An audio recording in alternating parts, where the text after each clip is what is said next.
ओम सहजात्म स्वरूप परम गुरु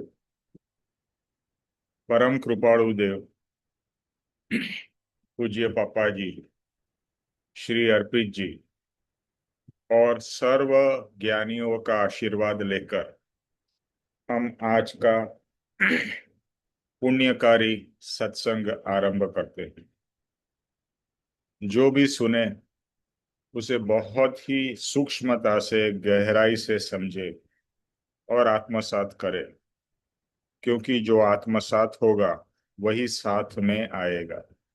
बाकी सब यहाँ का यहाँ भस्म हो जाएगा, नष्ट हो जाएगा।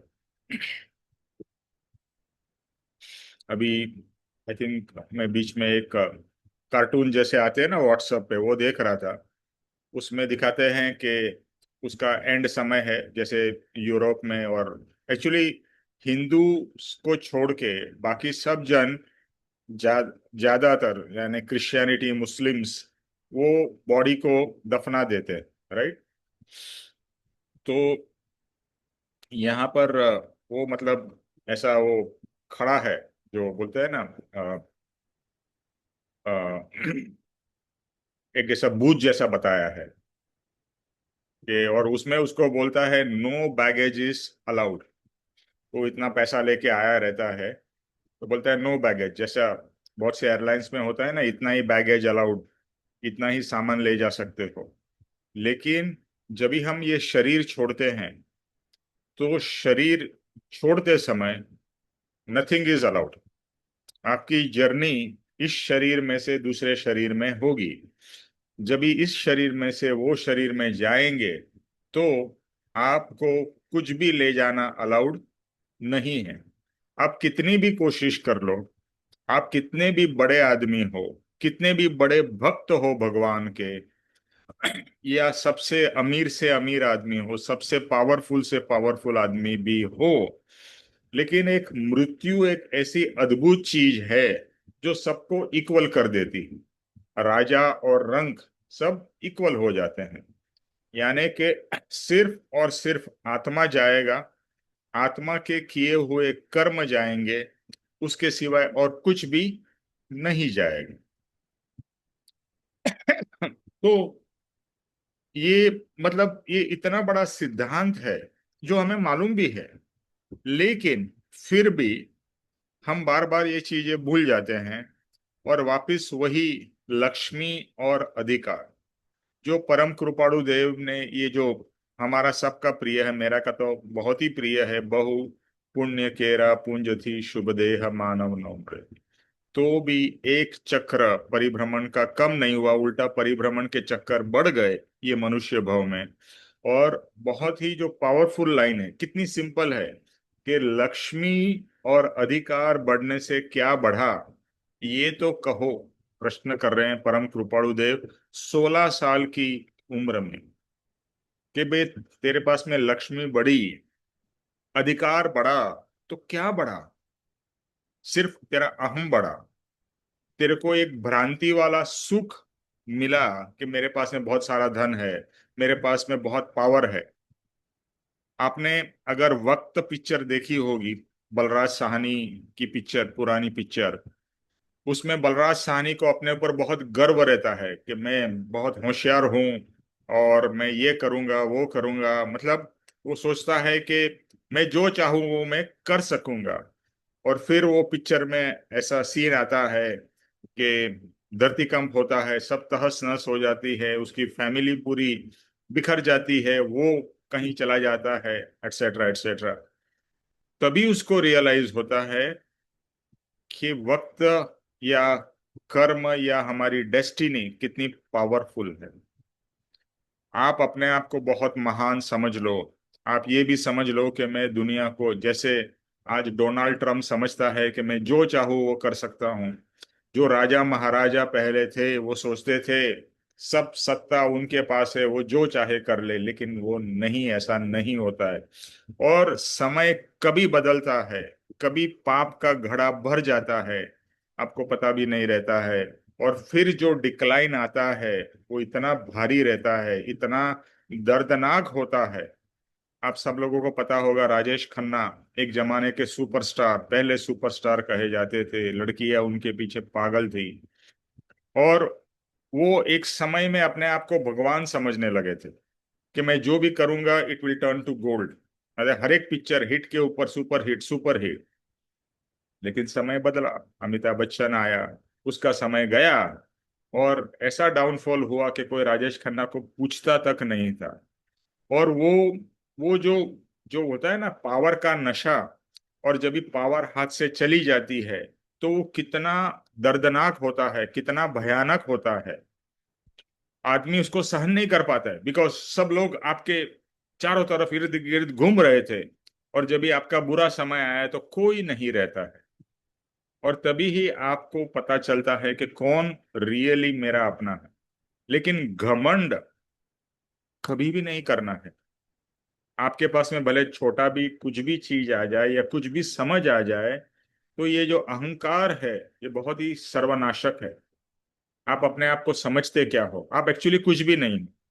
परम कृपाणु देव कहते हैं, हूं पामर सु करी सकूं। हे प्रभु में लिखा है ना, मैं पामर हूं, मैं एकदम गरीब हूं, वीक हूं, मैं क्या कर सकता हूं? भगवान जो भी है आपकी कृपा से हो रहा है। तो भगवान की कृपा से कैसे हो रहा है? क्योंकि भगवान की कृपा से हमें अच्छा बोध मिल रहा है। अच्छा बोध मिल रहा है तो अच्छा बोध मिलने के कारण, जैसे कृपाणु देव ने लिखा है, ओ श्री सतपुरुष के वचनामृतम जगहित करम मुद्रा अरु सत्समागम, मतलब भगवान के, गुरु के वचन, वचन अमृत समान, मुद्रा और सत्समागम मिला, उससे मेरा कल्याण हुआ, उससे मैं सही रास्ते पे आया, मैं पाप के बजाय पुण्य के रास्ते पे आया। और जो भी आपके जीवन में, मेरे जीवन में हो रहा है, ये हमारे ही पूर्व कर्म का फल है। तो इसमें मैं एक बीच में जो YouTube पे बहुत सारे वीडियोस आते हैं, तो अष्टावक्र का मैं वीडियो देख रहा था। और अष्टावक्र महाज्ञानी थे, और जनक राजा उनके शिष्य थे। तो जनक राजा उनसे अलग अलग प्रश्न करते हैं आध्यात्म के। तो उसमें एक प्रश्न था कि क्या हम लोग अपनी डेस्टिनी चेंज कर सकते हैं? क्या हम लोग अपना फ्यूचर चेंज कर सकते हैं? तो अष्टावक्र कहता है कि फ्यूचर यानी कि डेस्टिनी बनती किससे है? डेस्टिनी बनती है हमारे ही किए हुए कर्म से।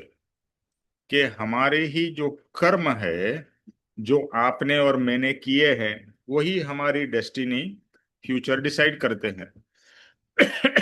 आज आप और मैं जो कर्म कर रहे हैं वो हमारे फ्यूचर में उदय में आएंगे, और जो हमने पास्ट में किए हैं वो आज उदय में आ रहे हैं। तो आज का जो हमारा, आप समझ लो कि फ्यूचर, मतलब जो आज का प्रेजेंट है वो पास्ट का फ्यूचर था ना। पहले का फ्यूचर आज का प्रेजेंट है। तो जो आज का मेरा प्रेजेंट है, या मेरे जीवन में जो भी हो रहा है आज के दिन, वो किसका फल है? पूर्व कर्म का फल है। और आज मैं जो करूंगा, आज मैं जो करूंगा उससे मेरा फ्यूचर बनेगा। तो अभी दो ही तरीके कृपाणु देव ने हमें बता दिए हैं। एक है कि भाई पास्ट का जो कर्म है वो तो हो गया, लेकिन उसका इफेक्ट कम करने के लिए क्षमापना बहुत ही पावरफुल टूल है। हमारे पास में साधन है कि जो पूर्व में जो हमने गलती से परिभ्रमण के कर्म बांधे हैं, पाप के कर्म, पाप के कर्म का मतलब एक्चुअली अभी आत्मधर्म में आ गए ना, तो पाप और पुण्य एक बहुत सिंपल है। अगर हम कोई भी कर्म, शुभ या अशुभ कर्म बांधते हैं तो एक्चुअली वो पाप कर्म है।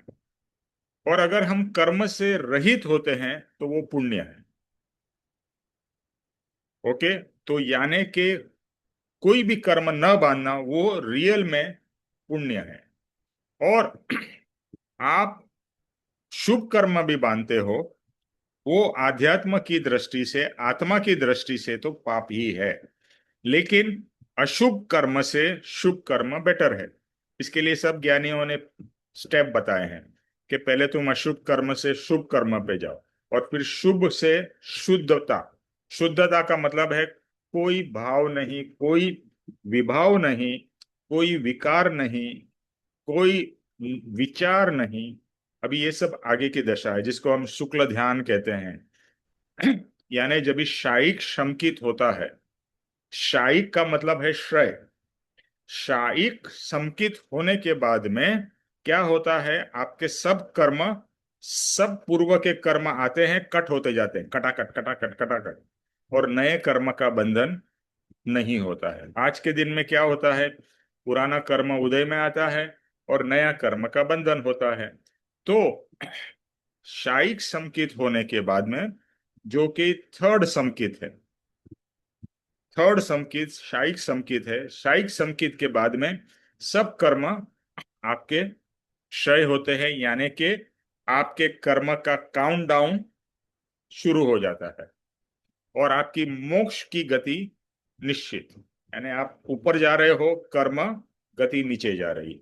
ओके, तो ये है शायिक समकित। और शायिक भाव यानी कि कर्म को क्षय करना है, दूसरे नए कर्म नहीं बाद में। तो अष्टावक्र जी क्या कहते हैं कि तू जो आज करेगा, पास्ट का तो एक ही उपाय है पास्ट को चेंज करने का, वो है क्षमापना। और जितनी क्षमापना हो, अभी आज के समय में मेरा जो सिचुएशन है, एक तो शारीरिक, दूसरा बिजनेस में भी काफी इश्यूज चल रहे हैं। रामदास और ज्योतिष भाई मेरे साथ ही है, उनको पता है। तो निरंतर क्षमापना क्षमापना क्षमापना चालू है, और क्षमा के भाव चलते ही रहते हैं, क्योंकि पूर्व में जो हमने किया है उसका फल हमें आज मिल रहा है। अभी फल भुगतते समय एक तो क्षमापना करो, और दूसरा बहुत इंपॉर्टेंट है कि समभाव में रहना है। जितना हम समता भाव में रहेंगे और हाय हो नहीं करेंगे, तकलीफ हो रही है, चाहे वो शारीरिक, जैसे कहते हैं ना, आदि व्याधि उपाधि। आदि मतलब मानसिक, व्याधि मतलब शारीरिक, और उपाधि मतलब और सब तकलीफें, हमारे बिजनेस की, हमारे परिवार की, हमारे देश की, अगर अगर वगैरह वगैरह। तो आदि व्याधि उपाधि में ज्ञानी ने हमको एक ही बात बताई है, समाधि में रहो, समभाव में रहो। ये प्रैक्टिस है, और अपने आप को हर समय बोलते रहना है। जब भी मैं तो मतलब परम कृपाणु देव को जब भी घर से बाहर जाता हूँ, मतलब नमन करके, प्रार्थना करके जाता हूँ, आता हूँ तो भी उनको नमन करता हूँ, और सुबह उठ के रात को सोते समय नमन। बस यही प्रार्थना कि मुझे समभाव में रहना है, मुझे शांत भाव में रहना है, मुझे आनंद भाव में रहना है, आनंद में, शांत में, समता में। हमारा ये मानना है कि समता मतलब दुख नहीं, समता मतलब आनंद। समता का ये मतलब नहीं है कि अपने आप को आप दबा दो। समता का मतलब है एकदम स्थिर हो जाओ, और शांति है वहीं पर सुख है, और जहां सुख है वहां आनंद है, या जहां आनंद है वहीं पर सुख है। तो ये सब जो है ना, इट इज साथ साथ में चलते हैं। शांति, समता, आनंद, सुख, धैर्य। सो ये सब जो गुण है ना, they are all interconnected. जैसे पाप भी इंटर कनेक्टेड है, क्रोध मान माया लोभ, ये सब इंटर कनेक्टेड है। ऐसे गुण भी, शांति, समता, आनंद, सुख, धैर्य, प्रेम। प्रेम, प्रेम को हम कैसे भूल सकते हैं, ये सब आत्मा के गुण है, दे आर इंटर कनेक्टेड। तो आप किसी भी एक गुण पे फोकस करोगे, पापा जी कहते थे, अब कोई भी एक गुण जो आपको आत्मा का पसंद है उसके ऊपर फोकस करो। लेट से मुझे प्रेम पसंद है, या मुझे आनंद पसंद है, एक चीज को पकड़ के आप वही फोकस करो कि सुबह से उठ के मुझे आनंद भाव में ही रहना है, या मुझे प्रेम भाव में ही रहना है, या मुझे शांत ही रहना है। तो एक भाव को पकड़ के उसको घुटते जाओ, एक दिन नहीं, कंटिन्यूअसली कंटिन्यूअसली वही भाव। तो वो भाव जैसे डेवलप होगा ना, तो बोला ना इंटरकनेक्टेड है। तो एक भाव समझो, प्रेम का भाव आपका प्रोग्रेस होता है, या आपके अंदर में प्रेम भाव बढ़ता है, तो प्रेम के साथ में शांति, आनंद, सुख, वो सब इंटरकनेक्टेड है, वो भी बढ़ेंगे। जैसे पाप बढ़ता है, ऐसे सुख भी साथ में बढ़ता है। ऐसे हर एक चीज, यानी कि पाप और पुण्य, और यहाँ पर मैं आत्मा को प्राप्त करना, उसको मैं पुण्य कहता हूं, है ना। तो पुण्य के कर्म या पुण्य के भाव को हमें घुटते रहना, यानी आत्मा के भाव को घुटते रहना। परम कृपाणु जी ने एकदम सिंपल वचन दे दिया, क्या? आत्म भावन भावता जीव लहे केवल ज्ञा। कि बस करना कुछ नहीं है, आत्म भावना, आत्मा की भावना, भले आत्मा का साक्षात्कार नहीं भी हुआ है, मैं आत्मा हूं, मैं आत्मा हूं, उसकी धुन लगे रहे। और परम कृपाणु देव, जैसा आत्मा आपने देखा, जाना, अनुभव किया, वैसा ही मेरा आत्मा शुद्ध सिद्ध समान, भले ही मैंने जाना नहीं है, परंतु रोम रोम में यही विश्वास श्रद्धा प्रतीति करनी है। और इतनी श्रद्धा और प्रतीति हो गई तो मेरा अहोभाग्य, और अनुभव हो गया तो महाभाग्य। बस इतना सिंपल है। बस आत्मा भावन घुटते घुटते आज तक हमने संसार को ही घुटा घुटा, तो संसार मिलता गया। और संसार का स्वरूप कैसा है? संसार का दूसरा नाम है दुख, संसार का दूसरा नाम है प्रॉब्लम्स।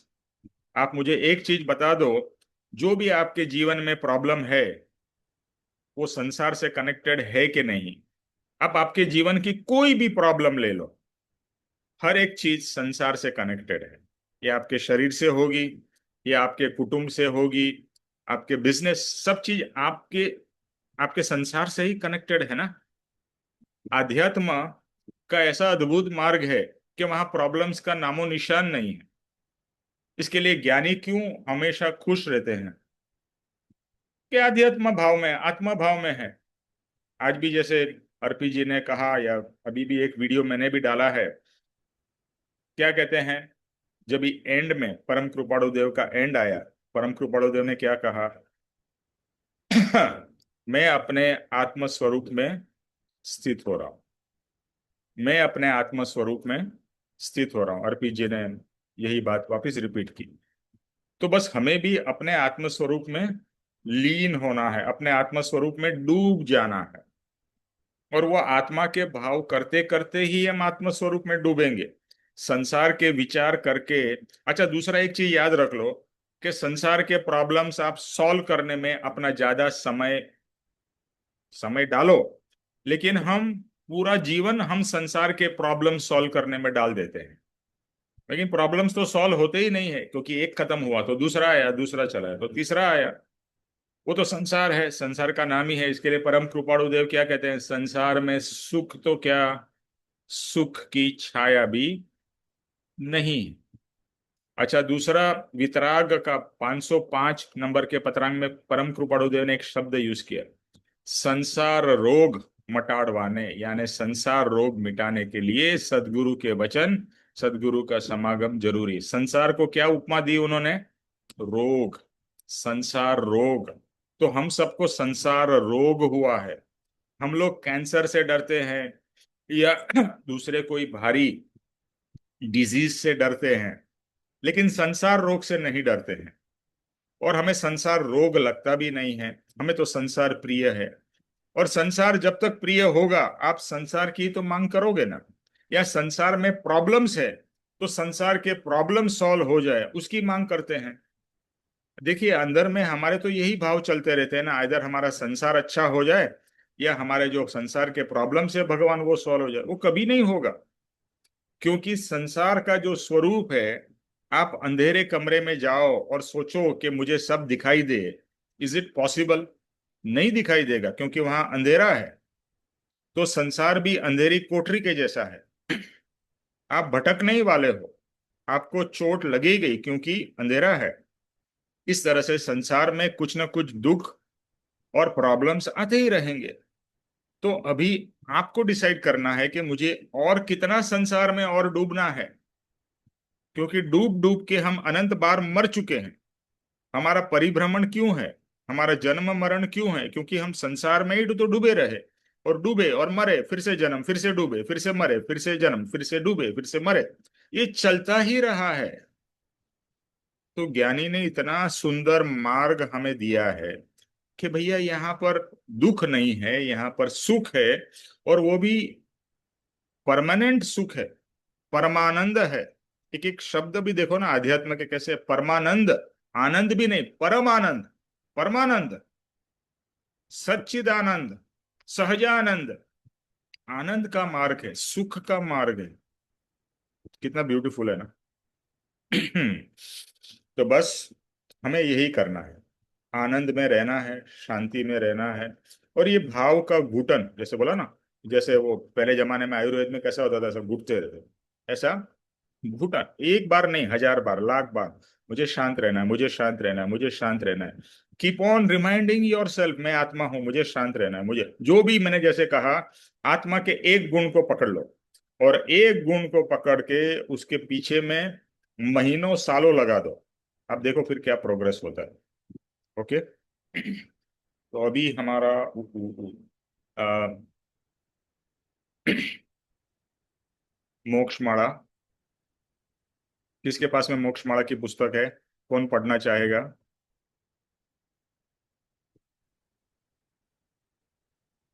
क्षमापना। मैं पढ़ती हूँ निमेश भाई। हाँ, ओके। अनुपम क्षमा, यही पढ़ना है ना 43। Yes, yes.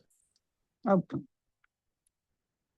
क्षमा अंतर शत्रु को जीतने का खड्ग है, पवित्र आचार की रक्षा करने का बख्तर है।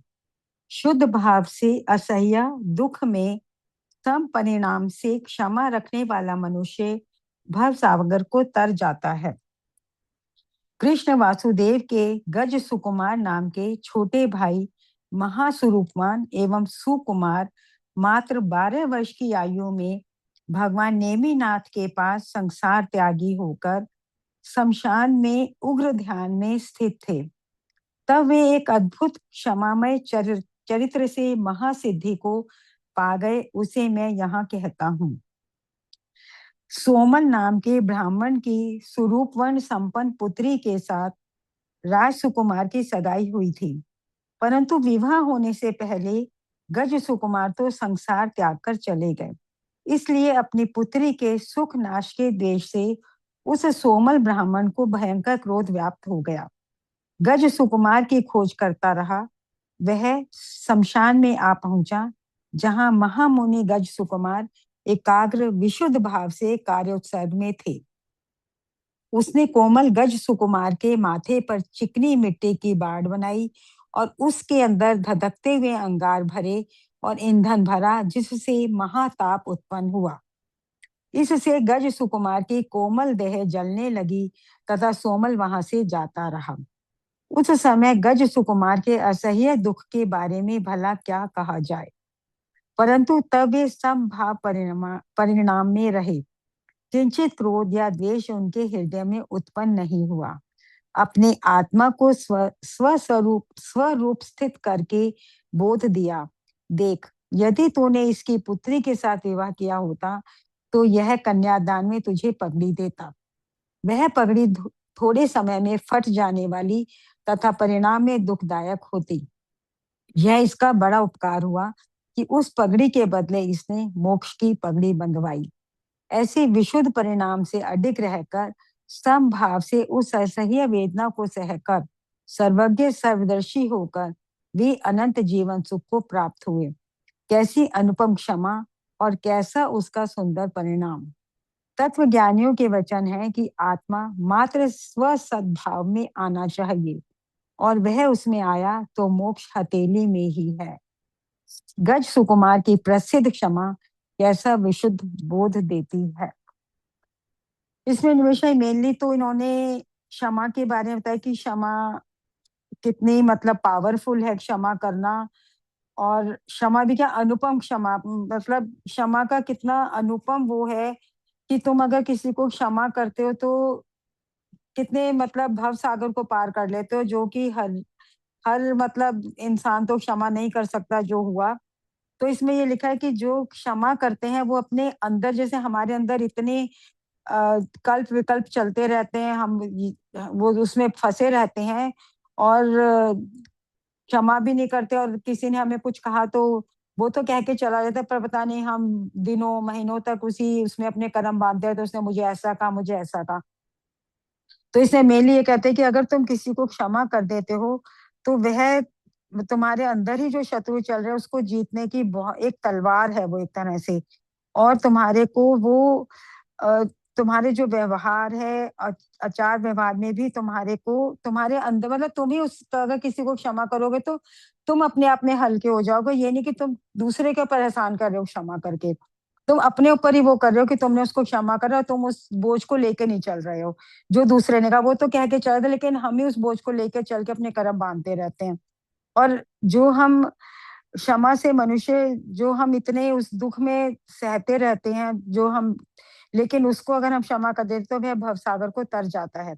उस इसी उपलक्ष्य में उन्होंने एक एग्जाम्पल दिया स्टोरी के रूप में कि किस तरह से जो गज सुकुमार थे वो मतलब बहुत हैंडसम और सब कुछ थे, तो उनका विवाह फिक्स कर दिया था, लेकिन वो संसार में नहीं रहना चाहते थे, तो वो संसार को त्याग कर और नेमिनाथ, भगवान नेमिनाथ के पास मतलब शमशान में जाकर वो अपने ध्यान में चले गए, अपने आत्म स्वरूप में चले गए। लेकिन उनको, जिनकी सोमल, जिनकी लड़की के साथ उनका विवाह हुआ था, उनको तो लगा कि मेरी जो पुत्री है उसका सुख खत्म हो गया, क्योंकि शायद मतलब ये तो जो हम लोग हैं वो तो यही समझते हैं ना कि इसी में सुख है, कि हम संसार में ही सुख है। तो उनको तो यही लगेगा ना कि भाई मेरी लड़की के साथ अब कौन विवाह करेगा और मेरे पुत्री का सुख खत्म हो गया। तो वो बहुत ज्यादा क्रोधित हो गए और उस क्रोध में वो उनको ढूंढते ढूंढते शमशान पहुंच गए। और उन्होंने बदला लिया, मतलब बदला अपने क्रोध में अपनी पुत्री के सुख का इस तरह से बदला लिया कि उनको बिल्कुल उनके मतलब मिट्टी से उनके सब कुछ माथे वाथे पे वो करके और उसमें अंगारे भर दिए, जिससे कि वो उसमें अ, मतलब खत्म हो जाए उसके अंदर, उस तपती अग्नि के अंदर। लेकिन सबसे बड़ी बात यह है कि उनको गज गज सुकुमार को रत्ती भर भी क्रोध नहीं आया, द्वेष नहीं हुआ। वो अपने स्वरूप में ही स्थित रहे और उसको उन्होंने मतलब कन्वर्ट पॉजिटिव वे में इस तरह से लिया कि अगर मेरा विवाह होता तो वो तो क्षण भंगुर था, वो तो क्षण भंगुर ही होता है संसार, वो तो थोड़ी देर का ही सुख था। वो मुझे जो पगड़ी देते कन्यादान की कि भाई हाँ मैं उनकी पुत्री को विवाह करके लाता, तो वो तो थोड़ी देर का सुख था, जो कि आ, वो उसके लिए एहसान मानते हैं उनका कि भाई उन्होंने मुझे मोक्ष प्रदान कर दिया, उन्होंने मेरे को पगड़ी दिया, वो समभाव में रहे, उन्होंने कोई रिएक्ट नहीं करा, कुछ नहीं करा। उतना उन्होंने वेदना सही, इतना असह्य दुख को सहा कि वो अंत में जीवन सुख को प्राप्त हुए। कि कैसी उनकी अनुपम क्षमा थी कि वो एक तरह से संसार से छूट गए और उनका इतना अच्छा उसका परिणाम हुआ कि वो भवसागर को तर गए। इसलिए कह रहे हैं कि अगर तुम समभाव में रहो, क्षमा को अपना एक वेपन बना लो, तो तुम्हारे मोक्ष जो है वो हथेली में है। और तुम भी क्षमा को, जैसे अभी हमने क्षमापना पढ़ी भी है कि हमें जो हम भूल गए हैं कि भाई हम देह से भिन्न आत्मा है और संसार को ही सब कुछ समझते हैं, तो उस चीज को याद करके और सबको, तुम ये मत सोचो तुम दूसरे को क्षमा कर रहे हो, ये सोचो कि तुम अपने आप को क्षमा करके अपने आप को हल्का कर रहे हो। ओवर टू यू निमिष।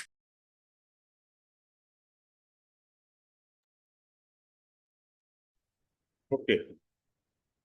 तो जैसे उर्मिल ने कहा, इसका हेडिंग या टाइटल क्या है? अनुपम क्षमा। अनुपम का मतलब होता है कि जिसकी उपमा न दे सके, जिसको हम एक्सप्लेन या उसको व्यक्त न कर पाए। उपमा, अनुपमा। अनुपम मतलब इतना इतना ग्रेट है, बोला ना कि इतना बढ़िया, इतना बढ़िया, इतना बढ़िया, मैं कैसे उसको बताऊं, इतना बढ़िया है। तो ऐसी अनुपम क्षमा का इसमें उदाहरण है। तो इसमें जो फर्स्ट पैराग्राफ है बहुत छोटा है लेकिन बहुत ही इंपॉर्टेंट और पावरफुल है। एक एक लाइन हम पढ़ते हैं। क्षमा अंत शत्रु को जीतने का खड़क है। मतलब अंदर के जो भी हमारे शत्रु है उसको जीतने का क्षमा क्या है? खड़क। खड़क का मतलब है तलवार या कोई शार्प चीज जिससे हम चीज को काट सकते हैं। तो जैसे बताया, क्षमापना से क्या होता है कि हमारे पूर्व के कर्म को भी हम काट सकते हैं। सब कर्म नहीं, बट काफी उसमें फर्क पड़ सकता है क्षमा द्वारा। इसके लिए दो चीजें ज्ञानी ने कही है। एक तो कि इस मनुष्य भव जो आपको मिला है वो खत्म होने से पहले हर एक जीव की हर एक जीव, मतलब सिर्फ मनुष्य नहीं, कोई भी, एक इंद्रिय, दो इंद्रिय, पांच, तीन, चार, पांच इंद्रिय, हर एक जीव की क्षमा मांगनी है, और दिल से मांगनी है, याद करके मांगनी है। तो एटलीस्ट जो इस भाव, देखो हमारे को पूर्व भाव तो याद नहीं है, बट इस भाव कि जो भी हमने कर्म बंधन किए हैं, जो भी गलतियां की है, जो भी संसार भाव, एक्चुअली आप देखो कृपाणु देव की क्षमापना में क्या आता है, हे भगवान मैं बहुत भूल गया। क्या भूल गया? तो आपके अमूल्य वचनों को लक्ष्य में लिया नहीं, आपकी बताई हुई अनुपम तत्व का मैंने विचार किया नहीं, आपके प्रणीत किए हुए उत्तम शील का मैंने सेवन किया नहीं। मतलब जो जो आपने बोध दिया था आपके वचन द्वारा, आपके तत्व के द्वारा, आपके बिहेवियर या चारित्र के द्वारा, वो सब मैं भूल गया। और मैं आत्मा को ही भूल गया। एक्चुअली तो शुरुआत हमारी कहाँ से हुई है? शुरुआत तो मतलब हम बेसिक आत्मा को ही भूल गए। वो तो हम इस मार्ग में आए तो पता चला मैं आत्मा हूँ, पहले वरना तो शब्द आत्मा सुना था, और आत्मा मतलब कोई भूत या प्रेत या ऐसी हमारी धारणाएं थी, भटकती आत्मा, ऑल दिस। एक्चुअली हम खुद भटकती आत्मा है भटक रहे हैं इधर से उधर, इधर से उधर। तो आत्मा को भूल गया, आपके वचनों को भूल गया, सब चीज मैं भूल गया। और मैंने किसमें अपने आप को, जैसे अभी अपना बात हुआ, संसार में डुबो दिया। तो यहाँ क्या कहते हैं, क्षमा अंत शत्रु को जीतने का खड़क है। यानी जो भी आपके अंदर के शत्रु या बाहर के शत्रु, उसको जीतने का या कर्म को काटने का सबसे उत्तम उपाय क्या है? क्षमापण, क्षमा। ओके, फिर दूसरा क्या कहते हैं? पवित्र आचार की रक्षा करने का बख्तर। बख्तर मतलब जैसे बुलेट प्रूफ वेस्ट आता है ना, बख्तर कहते हैं। पहले के जमाने में जब ये राजा महाराजा लड़ाई करने जाते थे, वो बख्तर पहनते थे कि किसी का तीर उनको लग नहीं जाए। उस जमाने में गोलियां नहीं थी, फिर बाद में गोलियां आई तो बुलेट प्रूफ वेस्ट बन गए कि आप बुलेट भी मारो तो बुलेट भी आपको न लगे। तो यहाँ क्या कहा? पवित्र आचार की रक्षा करने का बख्तर है कि जो मेरा पवित्र आचार है, यानी कि मैं अगर क्षमा मांगू कि मैंने ये गलत काम किया, और मैं बार बार क्षमा मांगता जाऊं और वही गलत काम करता जाऊं, तो फिर मुझे ही लगेगा अरे मैं क्षमा मांग रहा हूं और वही गलत काम करता जा रहा हूं। तो मेरा जो आचार है, आचार और विचार दोनों ही शुद्ध होंगे, तो पवित्र आचार की रक्षा करेगा, यानी आपको पवित्रता की तरफ लेके जाएगा। क्योंकि जब भी आप क्षमापना करते हो और अपना पास्ट में भी हमारे जो चैप्टर्स पढ़े थे उसमें क्या कहा था, 2 बार मिनिमम क्षमापना करनी है, एक सुबह में यानी उठने के बाद में, और एक शाम के समय। ओके, शाम के समय मतलब जो पूरे दिन में जो हमारे से गलतियां हुई, और उसकी क्षमापना है। और फिर शाम से लेके नेक्स्ट डे मॉर्निंग तक, तो आप समझ लीजिए 12-12 घंटे में आपको क्षमापना करनी है मिनिमम। और जैसे दादा भगवान कहते हैं शूट एट साइड, जैसे ही रियलाइज हुआ ये तो गलत हो गया, मैंने गुस्सा क्यों कर दिया। जैसे अभी अर्पी जी ने भी कल का सत्संग अगर आपने सुना हो, तो उन्होंने एग्जाम्पल दिया ना कि अभी मुंबई में एक ट्रेन में छोटी सी चीज के लिए कितना गुस्सा हो गया कि भाई दरवाजा खुला रखना है या बंद रखना है, उसने उसको चाकू मार के मार डाला।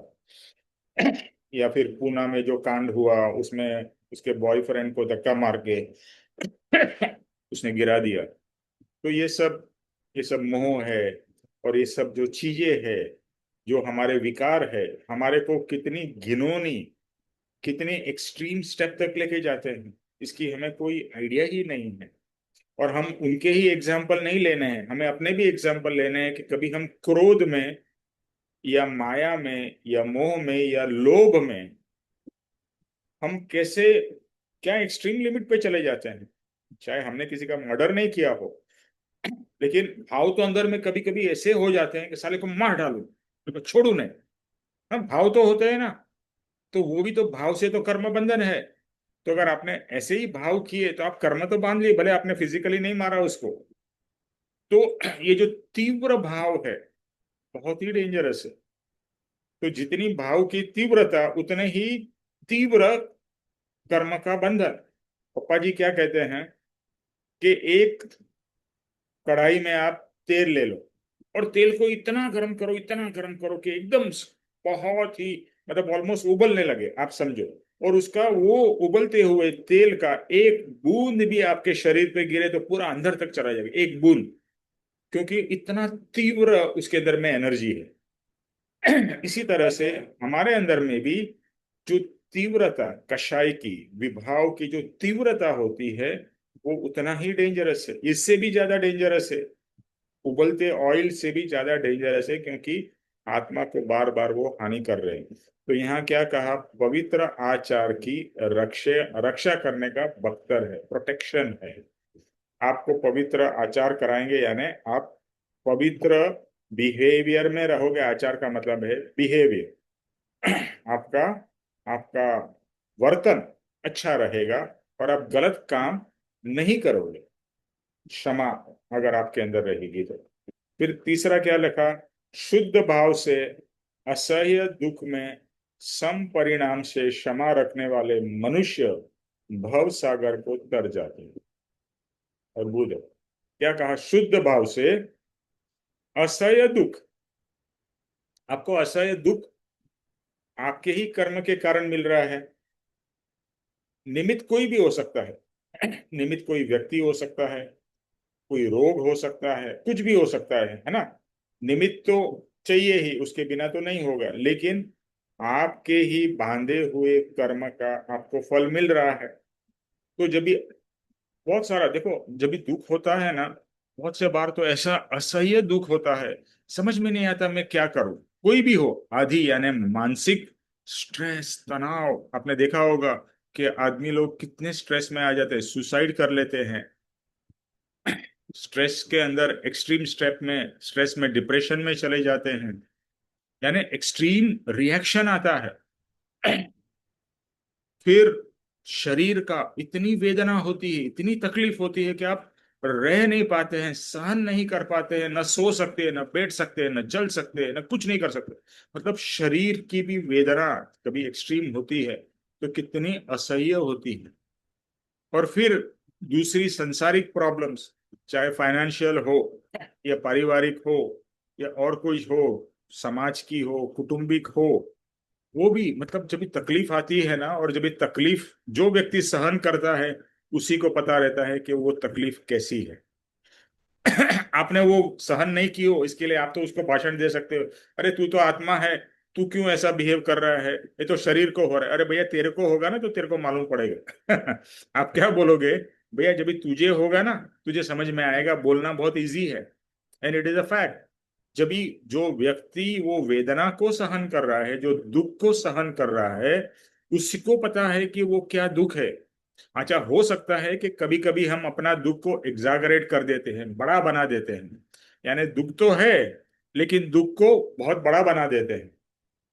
तो ज्ञानी ने क्या कहा है कि जो भी आपकी तकलीफ है, पहले तो क्या कहा, हर एक तकलीफ संसारी है, आदि व्याधि उपाधि, क्योंकि ये शरीर भी संसार के अंदर ही उपयोग में हम ले रहे हैं अभी। हाँ, अभी मैं एक चीज बता देना चाहता हूं, अभी हम शरीर का सदुपयोग कर रहे हैं, सत्संग कर रहे हैं, तो शरीर के माध्यम से ही हम सत्संग कर रहे हैं ना। आप सुन रहे हो या मैं बोल रहा हूं या हम देख रहे हैं, ये पांच इंद्रिय और शरीर की ही तो भाग है। तो आज तक हमने ये पांच इंद्रियों का उपभोग किया, यानी उसको एक तरीके से कहे कि मिसयूज किया, बस भोग भुगतने में। अभी हम उसका सदुपयोग कर रहे हैं। तो पांच इंद्रिया गलत नहीं है, उसको कहते हैं ज्ञानेंद्रिय। इंद्रियों को क्या कहते हैं, ज्ञानेंद्रिय, उससे हमको ज्ञान हो रहा है, लेकिन ज्ञान का हम उल्टा इस्तेमाल कर रहे हैं। आपके पास में पावर आ जाए, जैसे आपके पास में चक्कू हो, नाइफ, तो उसका आप सही उपयोग भी कर सकते हो, कोई भी चीज काटने में, आपकी सब्जी काटने में, ये करने में, मतलब उपयोग, और उसी से आप किसी को मार भी सकते हो। तो आपने दुरुपयोग किया। तो कोई भी चीज का सदुपयोग और दुरुपयोग ये आपके हाथ में है, आपकी क्या इंटेंशन है और आप क्या करते हो। ठीक है।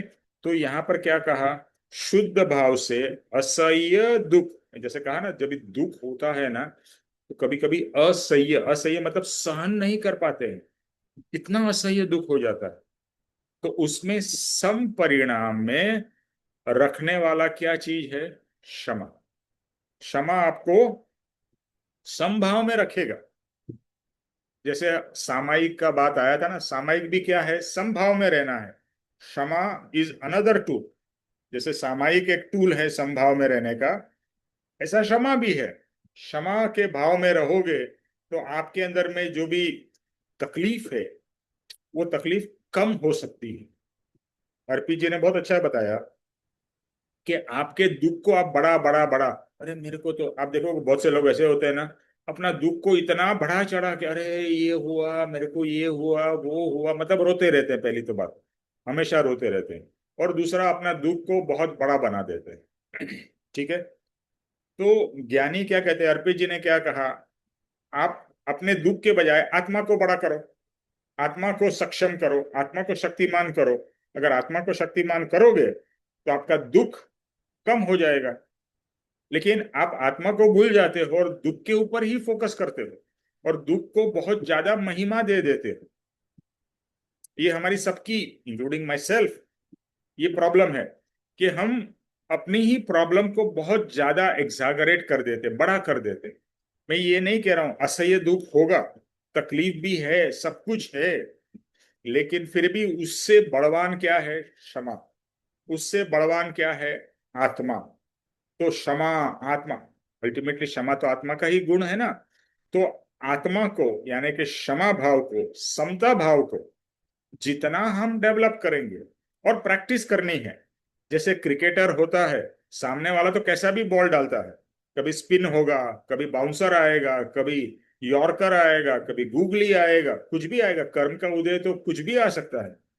हमारे जीवन में हमको एक्सपीरियंस है ना, कभी ऐसा कर्म आया, कभी वैसा कर्म आया, कभी और कुछ आ गया, अलग अलग अलग। आपके जीवन में ऐसा तो नहीं है कि एक ही प्रकार के दुख आए हैं, है ना। हमके पास में दुख भी बहुत सारे वेराइटीज वाले आए हैं, अलग अलग प्रकार है। कभी ये आया, अरे साला ये कहाँ से आ गया, ये प्रॉब्लम कहाँ से आ गई, वो भी आ गया, ये भी आ गया, ये भी आ गया, ऐसा। तो ज्ञानी की दृष्टि कर्म के ऊपर नहीं है, ज्ञानी की दृष्टि प्रॉब्लम्स के ऊपर नहीं है। प्रॉब्लम्स है, यू हैव टू एक्सेप्ट, हाँ मेरे को तकलीफ हो रही है, मेरे को दुख हो रहा है, वो एक्सेप्ट करना है। ऐसा नहीं कि नहीं हो रहा है दुख, ये दुख हो रहा है तो एक्सेप्ट कर ले है, बट दुख का सॉल्यूशन ढूंढना है, दुख के ऊपर जाना है। हम्म। और जैसे कहा, एक ही सबसे बेस्ट सॉल्यूशन है, आत्मा को स्ट्रांग करो, क्षमा भाव में रहो, समता भाव में रहो। तो जितना हम समता भाव, क्षमा भाव में रहेंगे, तो यहाँ कहा कि शुद्ध भाव, शुद्ध भाव में रहना है कि मैं शुद्ध आत्मा हूं, मैं परमात्मा हूं। तो शुद्ध भाव से असह्य दुख में सम परिणाम से क्षमा रखने वाला मनुष्य भव सागर को तर सकता है। इसका आपको आपको मोक्ष की कामना है, मोक्ष की इच्छा है, तो देखो कर्म तो उदय आने वाले हैं, क्योंकि आपने बांधे हैं, मैंने बांधे हैं। तो आप सोचोगे कर्म उदय में नहीं आए, हाँ बाद में नहीं आएंगे, जब भी आपका कर्म का स्टॉक खत्म हो जाएगा। लेकिन जब तक कर्म का स्टॉक है तब तक तो आपको भुगतना पड़ेगा। लेकिन भुगतना कैसे है, वही ज्ञानी ट्रिक बताते हैं कि जो भी हो, समता भाव में रहो, क्षमा भाव में रहो, दूसरे को ब्लेम मत करो। हमारा सबसे बड़ा प्रॉब्लम क्या है कि जैसे ही हमारे ऊपर में कोई भी तकलीफ आती है, हम तुरंत दूसरे को ब्लेम कर देते, तेरे कारण हुआ, इसके कारण हुआ, इसका रीजन है, ये है, वो है। यानी हम अपने ऊपर रिस्पॉन्सिबिलिटी नहीं लेते हैं। अरे सबसे बड़ी रिस्पॉन्सिबिलिटी तो तेरी है, तूने कर्म बांधा, इसके लिए तेरे को उदय में आया। अगर तू वो कर्म नहीं बांधता था तो तेरे को उदय में क्यों आता था? कभी नहीं आएगा। अगर आपने कोई ऐसा कर्म बांधा नहीं है तो आपको उदय में आएगा ही नहीं। It is impossible. ये साइंस है, ये पूरा साइंस है। जैसे कर्म बांधे वैसे उदय में आएंगे। तो आज आपको जो भी तकलीफ है, अगर वेदनीय यानी शारीरिक, तो उसका पूर्व से कनेक्टेड है। आपने एकेंद्रिय जीवों का बहुत नुकसान किया, तकलीफ दी, ये सब किया, इसके कारण वो बदला ले रहे हैं। वो आपको as a bacteria, as a virus, as a fungal, as whatever, वो आपको अटैक करते हैं। और आपको बीमारी होती है, आपको अलग अलग तरीके की तकलीफें होती हैं, उसकी क्षमा। तो अलग अलग क्या रीजन है, उस हिसाब से आपको क्षमा करनी है। बट मोस्ट इंपॉर्टेंट, समभाव से कर्म के उदय में रहना है। और न किसी को भी, मैंने भी एक जो अपने को अपने को रिस्पॉन्सिबिलिटी लेनी है, बट अपने को भी ब्लेम ब्लेम ही नहीं करते रहना है। बट ठीक है, कर्म का उदय है। हम क्षमापना में एंड में क्या बोलते हैं, हे भगवान, आपसे मैं आगे क्या कहूं कि पश्चाताप पूर्वक मैं कर्मजन्य पाप की क्षमा इच्छता हूं, चाहता हूं कि ये जो पाप है वो भी कर्मजन्य है, कि पूर्व का कर्म उदय में आके मेरे से ये पाप हो गया, उसकी मैं क्षमा मांगता हूँ। मतलब मैं ये बोल के मैं ये नहीं कह रहा हूँ कि मैंने अच्छा काम किया, मैं उसकी क्षमा मांग रहा हूँ। बट ये कर्म ने मुझे, देखो क्या होगा, आपको गुस्सा आया, तो गुस्सा आएगा तो उसके लिए कोई सिचुएशन तो डेवलप होगी ना। ऐसे ही आप अकेले कमरे में बैठे हो तो गुस्सा तो नहीं आएगा, कोई विचार आएगा, किसी का विचार आएगा, या कोई परिस्थिति होगी तो ही तो आपको गुस्सा आएगा। तो परिस्थिति जो हुई वो कर्म का उदय है, और वो जो उदय है उस परिस्थिति में आपको गुस्सा आया। आपको गुस्सा आया और आपको जैसे ही रियलाइज हुआ कि भले कोई भी परिस्थिति थी लेकिन मुझे गुस्सा नहीं करना था, तो उसकी क्षमा। ठीक है। तो जो भी विभाव हुआ, विकार हुआ, उसकी क्षमापना क्षमापना क्षमापना क्षमा। तो अभी आते हैं गत्सु कुमार के ऊपर। अभी यहाँ पर आपने पढ़ा होगा कि कृष्ण वासुदेव के छोटे भाई का नाम गत्सुक था। अभी आप जो कृष्ण भक्त है, या मैं वैष्णव हूं, तो हमने तो कभी गत्सु कुमार का नाम नहीं सुना है। कभी सुना है? नहीं सुना है। तो ये एक्चुअली जैन साहित्य का भाग है। उसमें ऐसा कहा कि ये कृष्ण के छोटे भाई थे। लेकिन आप महाभारत पढ़ लो या दूसरे कोई भी भागवत वगैरह पढ़ो तो आपको गत्सु कुमार का नाम कहीं भी नहीं आएगा। बलराम का नाम है, दूसरे भाई बहन का नाम है, बट गत्सु कुमार का नहीं। Anyway it does not matter, वो इम्पोर्टेंट बात नहीं है। गत्सु कुमार ने क्या किया वो ज्यादा इम्पोर्टेंट। ठीक है। तो वो किसी के भी भाई रहे हो, तो वो बहुत ही रूपवान थे, हैंडसम थे। ओके। और मात्र 12 साल, उस समय तो कम आयु में शादियां होती थी, उस जमाने के हजारों साल पहले की बात है। तो भगवान नेमिनाथ की उन्होंने देशना सुनी, यानी उनका प्रवचन सुना, और उससे इतना उनके पर प्रभाव हुआ कि वो शादी करने जाने वाले थे, और वहां से इतना वैराग्य हुआ कि उन्होंने दीक्षा ले ली, यानी कि सन्यास ले लिया। तो सन्यास ले लिया।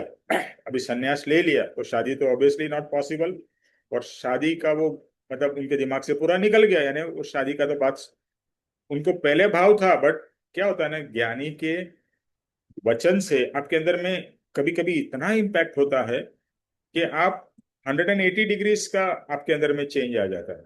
180 डिग्रीज, आप इधर थे तो इधर के इधर हो गए, यानी आप संसारी थे तो पूरा वैराग्य गत्सु कुमार में आ गया, पूरा वैरागी हो गए। उन्होंने कहा भी मुझे शादी वादी कोई चीज में, संसार की कोई चीज में मुझे एक रत्ती भर का भी इंटरेस्ट नहीं है। और उन्होंने सन्यास ले लिया, जैन में कहे तो दीक्षा ले ली, और वो चले गए। तो नेमिनाथ के पास में जाके संसार त्यागी होकर स्मशान में चले गए। अभी आप कहोगे स्मशान में क्यों जाते हैं? कोई बताएगा कि बहुत से ज्ञानी लोग स्मशान में जाके साधना करते हैं, क्यों करते हैं स्मशान में? कोई भी कुछ तो अंदाजा सबको होगा ही। हेलो। वैराग्य के लिए निमेश भाई, क्योंकि हम्म। मशान इज शमशान ना, हम्म। तो वो वैराग्य उत्पन्न करने के लिए कि ultimate is this only, to realise that ultimately तो मतलब हमने वो भस्म ही होना है, राख ही बनना है। हम्म। अभी सिर्फ दैट इतना इज। फर्क, हाँ इतना फर्क आ गया ऋतु, कि ये जो भी राख होगा वो मैं राख नहीं होऊंगा, ये शरीर राख हो जाएगा। शरीर राख, ट्रू। बट मैं वो तो, एक, हाँ, for that truth only, always to remember that truth. Correct, सही है। तो देखो, आपके कोई भी, आपका म्यूट म्यूट पे कर दो ऋतु। आपका कोई भी स्वजन, हाँ सुरेश आपको कुछ बोलना है, बोलो।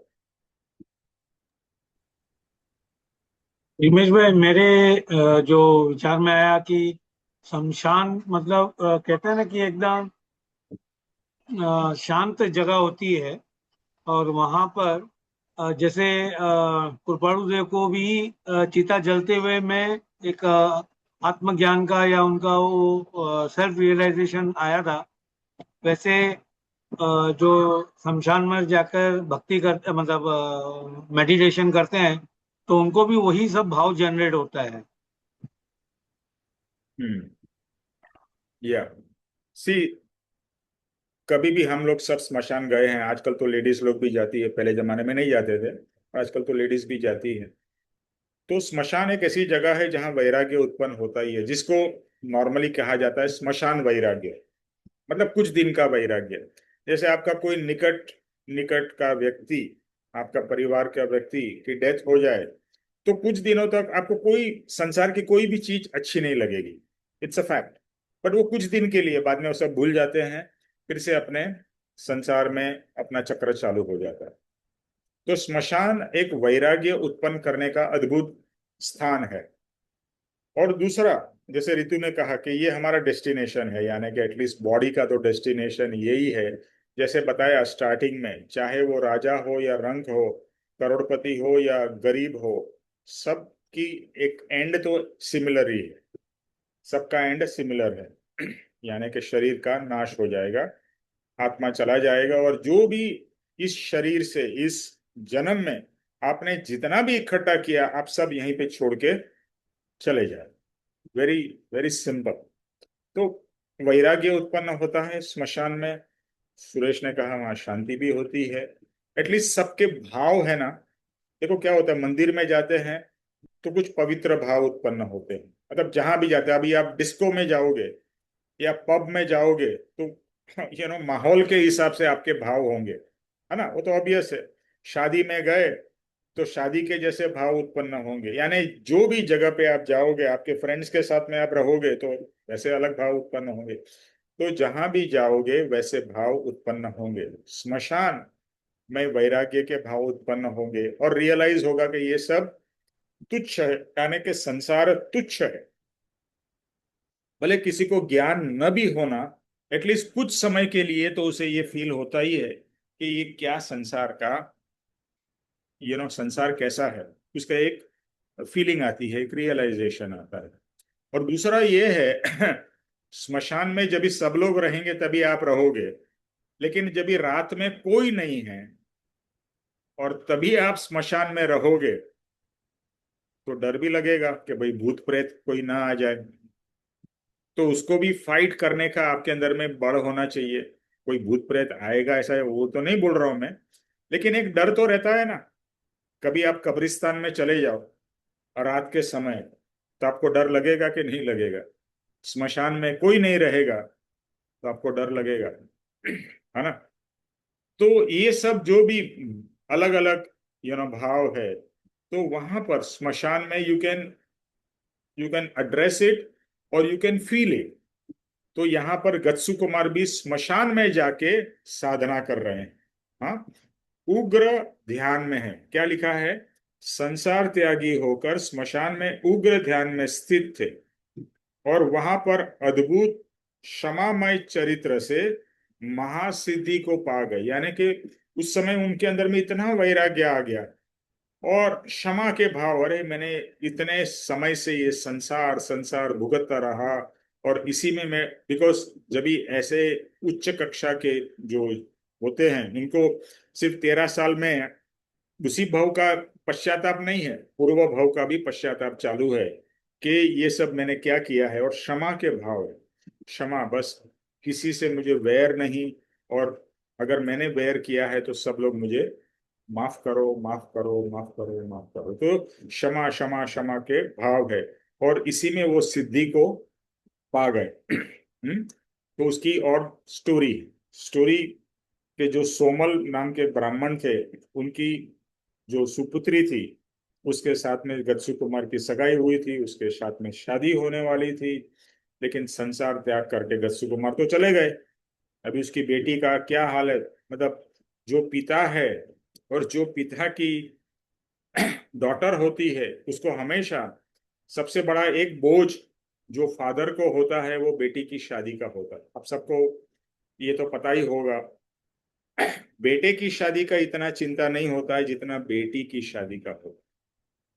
तो बेटी की शादी है, अच्छे घर में जाए, क्योंकि बेटा तो अपने ही घर में रहने वाला है, बेटी को और किधर भेजना है, कैसा पति मिलेगा, कैसा घर मिलेगा, कैसी सास मिलेगी, क्या होगा, क्या परिवार है, तो it's a lot of uncertainties.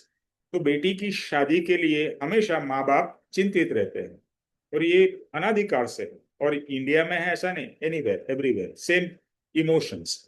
तो जब भी सब कुछ इतना अच्छा वर मिल गया था, पीछे शादी होने वाली थी, और वो त्यागी होके, वैरागी होके संसार छोड़ के चला गया, तो you can imagine the father की क्या इमोशंस, कितना उनको गुस्सा आया होगा, कितना डिसअपॉइंट हुए होंगे। तो उसने उसको कितना द्वेष आया कि वो भयंकर क्रोध में आ गए, और उसने क्या किया, किसी भी तरह से गत्सु कुमार को ढूंढ लिया। और फिर वहां पर गत्सु कुमार क्या थे, देखो गत्सु कुमार की जो, मेरे को गत्सु कुमार पे ज्यादा फोकस करना है। और वहां पर महामुनि, यहाँ पर क्या लिखा है, महामुनि गत्सु कुमार एकाग्र विशुद्ध भाव से कायोत्सर्ग में थे। जैसे परम कृपाणु देव की दो मुद्रा है, एक तो बैठी हुई मुद्रा और एक खड़ी मुद्रा, दोनों कायोत्सर्ग की मुद्रा है। यानी काया का कोई भी भाव नहीं है, और काया में होते हुए भी उससे भिन्न है, तो कायोत्सर्ग की मुद्रा है। ओके, तो वहां पर उन्होंने देखा, और उसने क्या किया, उनको इतना क्रोध, इतना क्रोध। ओके, और जब भी आपने देखा होगा कोई भी सब संस्था में ज्यादातर जब भी कोई भी संन्यास लेता है, जैसे बुद्धिज्म में, जैनिज्म में, तो बाल निकाल दिए जाते हैं, टकला हो जाता है, जैसे मेरा है। टकला। सो एनीवे, पूरा बाल नहीं है, टकले हैं। और उसमें उन्होंने क्या किया, मिट्टी से एक सिगड़ी जैसा बना दिया, और उसके अंदर में अंगारे यानी कि कोयला एकदम धबकता हुआ उसमें डाल दिया। यानी कि आप जस्ट इमेजिन करो, आपको अगर थोड़ा भी कोई गर्म चीज आपके शरीर को लग जाती है, तो मतलब कितनी तकलीफ होती, जरा थोड़ा सा गरम पातेली या तपेली भी आपके छू गई, या कोई भी गर्म चीज आप टच कर लेते हो, तो कितना मतलब वो होता है। और यहाँ तो इसके सर के ऊपर पूरा अंगारों से भरा हुआ उन्होंने सब डाल दिया। कैन यू इमेजिन, कितनी वेदना, कितनी पीड़ा उनको हुई होगी गत्सु कुमार को। और उनकी देह जलने लगी, क्योंकि एकदम आग लगी, तो आग शरीर, सर से ऊपर से और नीचे भी आने लगी। तो उनका जो कोमल शरीर था वो सब वहां से जलने लगा, इधर से सब जो भी उनका जो भी हुआ होगा।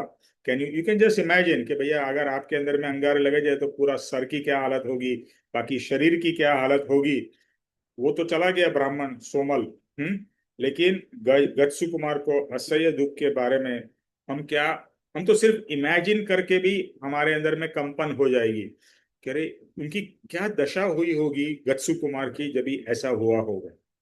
अभी आजकल आप लोगों ने ये पिक्चर देखी होगी धुरंधर, उसमें कभी कभी जिस तरह से वो लोग टॉर्चर करते हैं, उसमें एक जन का दिखाया था, चारों तरफ से उसको ऐसा ऐसा सब तार से वो करके रखा था, और उसको ऐसा खींचते, मतलब जस्ट देखने से ही हमारे अंदर में एकदम पीड़ा उत्पन्न होती है, और देखा भी नहीं जाता है। इतनी मतलब ऐसा टॉर्चर, तो जब भी टॉर्चर और इस तरह की extreme extreme pain, extreme pain को जो सहन करता होगा उसे ही मालूम होगा ना क्या पेन है। नाखून थोड़ा भी निकल जाता है तो कितना दुखता है। और ये लोग जो टॉर्चर करते हैं, क्या ना क्या करते हैं, मैं अभी उसको डिस्क्राइब नहीं करना चाहता हूँ। लेकिन यहाँ पर गत्सु कुमार की एकदम एक्सट्रीम पीड़ा हो रही है। लेकिन इतनी एक्सट्रीम पीड़ा में भी गत्सु कुमार क्या है, समभाव में है। क्या लिखा है, सम परिणाम में है। वो जरा भी अपने ससुर, टू बी ससुर वो जरा भी दोष नहीं दे रहे हैं कि ये आदमी ने मेरे साथ में क्या किया। अगर अब जैसे कि इमेजिन करो कोई आपके ऊपर में कुछ अंगारे डाले, आप क्या करोगे? वो अंगारे निकाल के उसके ऊपर डालोगे कि नहीं डालोगे गुस्से में? अरे मैंने शादी नहीं की तो इसका ये मतलब थोड़ी कि तू ये एक्सट्रीम ऐसा करेगा, मेरे को मार डालेगा। हम्म। बट नो रिएक्शन, समता भाव से उन्होंने कुछ भी नहीं किया। किंचित क्रोध या द्वेष उनके हृदय में उत्पन्न नहीं हुआ। देखो एक होता है क्रोध उत्पन्न हुआ उसको समा देना, लेकिन जो ज्ञानी होते हैं उनको उत्पन्न ही नहीं होता है, उनको वैसा नेगेटिव भाव उत्पन्न ही नहीं हुआ। यहाँ क्या लिखा? न क्रोध न द्वेष उत्पन्न उत्पन्न ही नहीं हुआ। तो अपने आत्मा को स्वरूप स्थिति का बोध करते, अच्छा अपने आत्मा को बोध करते, स्वयं बोध कर रहे हैं क्या? कि देख यदि तूने इसकी पुत्री के साथ विवाह किया होता तो ये कन्यादान में तुझे पगड़ी देता ही था, क्योंकि उस जमाने में, और आजकल भी, आजकल तो सब लोग अपने आप ही पगड़ी बांध लेते हैं, बट उस समय जो भी सामने पक्ष वाले उनको पगड़ी पहनाते होंगे तो पगड़ी देते थे। और वो पगड़ी तो थोड़े समय में खत्म हो जाती थी, टूट जाती थी, अभी सॉरी फट जाती थी और वो दुखदायक होती थी। लेकिन इससे बड़ा उपकार उन्होंने क्या किया, ये ब्राह्मण ने, कि मेरे को ऐसी पगड़ी बांधी कि जिससे मेरा मोक्ष होने वाला है। ये पगड़ी कैसी बांधी? जिससे मेरा मोक्ष हो जाएगा। तो ऐसे विशुद्ध परिणाम में अड़िग रहकर समभाव से उसने असह्य वेदना को सहकर सर्वज्ञ, एक एक शब्द देखिए परम कृपाणुदेव ने यूज किया, सर्वज्ञ सर्वदर्शी होकर वे अनंत जीवन सुख को प्राप्त हुए। चाहे ऐसा मैं इमेजिन करता हूं कि उसी समय उनका शरीर का भी एंड हो गया होगा, एक्सट्रीम इतना अगर आप सर पे हुआ होगा, लेकिन उस समय न कोई विवाह हुआ न कोई विकार हुआ, और समभाव में रहे, कुछ भी द्वेष नहीं, कोई नेगेटिव भाव नहीं, क्रोध भी नहीं, द्वेष भी उत्पन्न ही नहीं हुआ, और एकदम समभाव में, क्षमा भाव में, अड़ग अड़ग मतलब बिल्कुल हिले डुले बिना, एकदम शांत और स्थिर, जो हमने स्टार्टिंग में कहा, वैसे भाव में रहकर उनको क्या प्राप्त हुआ? जीवन सुख को प्राप्त हुआ, यानी कि मोक्ष का सुख उनको प्राप्त हुआ। तो ये कैसी अनुपम क्षमा और कैसा सुंदर परिणाम। तो देखो आपकी क्षमा कितनी पावरफुल है और कैसी है, उसके हिसाब से फल होगा। जैसे हम बोलते हैं ना, अरे सिर्फ आपने कुछ किया और आप बोलते सॉरी, बट अंदर से फीलिंग ही नहीं हो, सिर्फ सॉरी, सॉरी सिर्फ नाम के लिए आपने बोल दिया, या उपचार के यानी कि एज अ कर्टेसी, अंदर से कोई आपको फीलिंग नहीं है। लेकिन जो रियल क्षमापना है, अंदर से क्षमा के भाव है, किसी के प्रति दोष नहीं है, किसी के प्रति द्वेष नहीं है, कुछ भी नहीं है, एक पवित्र भाव है, पवित्रता का दर्शन है।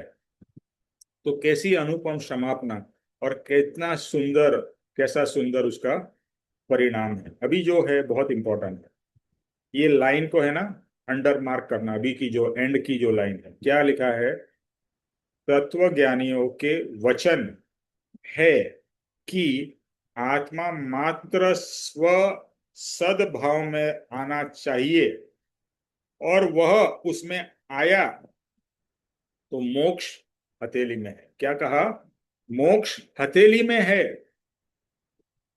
मोक्ष बहुत दूर लेने जाना नहीं है, आपको यहीं बैठ के मोक्ष, गच्छी कुमार की तरह मोक्ष लेने गए, स्मशान में जाके समाधि में बैठ गए, और ये जो एक्सट्रीम उनके साथ में इवेंट हुआ उसमें इतने समभाव में रहे कि मोक्ष उनको तुरंत प्राप्त हो गया। तो मोक्ष के लिए बहुत कुछ नहीं करना है, बस यही समभाव, समता भाव, जैसे स्टार्टिंग में कहा ना, एक भी आत्मा के गुण को पकड़ के उसके अंदर में इतना डूब जाओ, इतना डूब जाओ।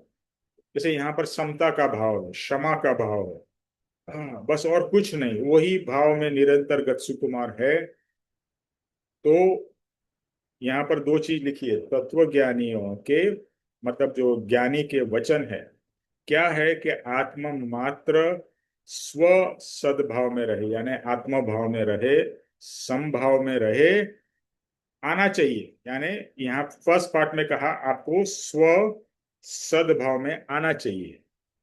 और अगर आप आ गए, और अगर उसमें आया, जैसे गच्छू कुमार आ गए, तो मोक्ष हथेली में। तो आपके और मेरे पास भी मोक्ष हथेली में है। अभी देखो हम क्या होते हैं, हम गच्छू कुमार के बारे में सोचते हैं, अरे मेरे को मेरे सर पे कौन सिगड़ी लगाएगा। आपके आपके सिचुएशन अलग है, गच्छू कुमार की अलग है। लेकिन हमारे जीवन में भी कितने सारे कर्म के उदय होते हैं, जहां पर कभी थोड़ा दुख, कभी ज्यादा दुख, कभी बहुत दुख, कभी एक्सट्रीम दुख हमारे सिचुएशन में तो आए ही है ना। ऐसा नहीं है कि नहीं हुए हैं। उसमें पहले तो हम इधर उस दुख में गुस्से हो जाते थे, किसके, क्योंकि जिसके कारण हुआ उसके प्रति गुस्सा होता था, ये होता था, द्वेष होता था, क्लेश होता था, उससे हम जाके झगड़ा करते थे, ये करते थे। यानी हम एक्सट्रीम, जैसा एक्सट्रीम आपका उदय था, उतना ही एक्सट्रीम या उससे ज्यादा एक्सट्रीम आपने रिएक्शन दिया। तो यानी कर्म का जो उदय आया ना, आइदर इक्वल और मोर आपने रिएक्शन दिया, और वापिस वैसे कर्म बांधे जो वापिस आपको वैसा ही दुख देंगे। तो आपको दुख एक बार सहन करना है या बार बार सहन करना है? आप एक बार समता भाव से दुख को सहन कर लो, तो वो कर्म कैंसिल हो गया। और वो कर्म कैंसिल हुआ तो फिर से तो उदय में नहीं आएगा। हो सकता है इतना समता भाव जैसे गच्छू कुमार का था वैसा ना हो, लेकिन अगर हमारी रिएक्शन कम हो गई, या रिएक्शन होने के बाद में समाप्त ना हो गई, तो भी बहुत अच्छा आपने प्राप्त कर लिया। ओके, तो गच्छू कुमार की प्रसिद्ध क्षमा कैसा विशुद्ध बोध देती है कि बस उनकी जैसी क्षमा, उनकी जैसी समता, ये हमारे को बहुत ही उच्च बोध देती है। ये एक्सट्रीम केस है, गच्छू कुमार जैसा तो हमारा जीवन में केस नहीं हो रहा है ना। लेकिन उसके कंपैरिजन में, जैसे कृपाणु देव ने लिखा है कि जैसा राम भगवान ने या पांडवों ने जो दुख सहन किया, या कृष्ण भगवान ने जो दुख सहन किया है, वो आपके पास में ऐसा दुख है ही नहीं। फिर भी हम रोते रहते हैं। और उनको एक्सट्रीम तकलीफें हुई, दुख हुई, वनवास हुआ, कितनी तकलीफें हुई, समता में रहे, समभाव में रहे हमेशा। बस तो वही ज्ञानी की सबसे बड़ी सीख यही है, आदि व्याधि उपाधि में समाधि। Okay, so let's go to the next chapter. कौन पढ़ना चाहेगा नेक्स्ट चैप्टर? राग।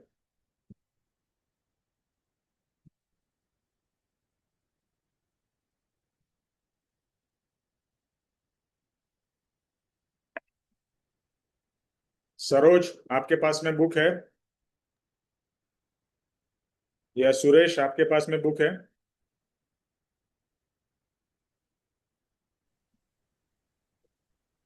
सुरेश? हाँ जी, हाँ जी, हाँ जी। हम्म, ठीक है। 44। हाँ निमेश भाई, है ना? हाँ, पढ़ो। चैप्टर 44, राग। शिक्षा पाठ 40, शिक्षा पाठ 44, राग।